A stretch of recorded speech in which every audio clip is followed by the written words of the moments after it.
உணவு தான் மருந்து. ஸோ சரியான உணவுகளை சாப்பிடும் பொழுது மருந்து இல்லாமல் வாழலாம், அல்லது உணவுகள் தவறாக சாப்பிட்டுருக்கோன்னா அதை திருத்தி கொள்ளலாம்.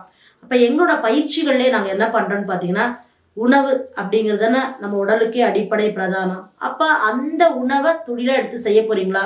எங்கள் வகுப்பில் நாங்கள் ப்ரிசர்வேட்டிவ் சொல்லி தர மாட்டோம். 0 ப்ரிசர்வேட்டிவ்ஸ் தான். அது நீங்கள் பிடிஎஃப் வாங்கி படித்தாலும் சரி, கிளாஸுக்கே வந்து உட்காந்து படித்தாலும் சரி.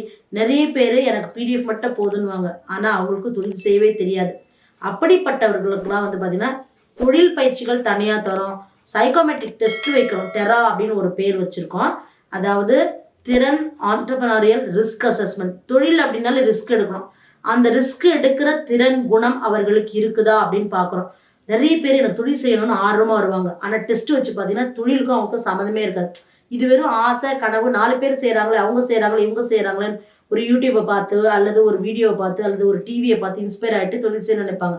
ஆனால் தொழில் செய்யறதுக்கு எந்த வேலையும் செய்ய மாட்டாங்க. அப்படிப்பட்டவர்கள் வந்து நாளைக்கு பெரிய லட்சங்களில் போட்டு இழந்த பணமும் போய் மனசு கஷ்டம் வர்றதுக்கு பதிலாக தொழில் வருமா வராதான்னு சொல்லிடுவோம்.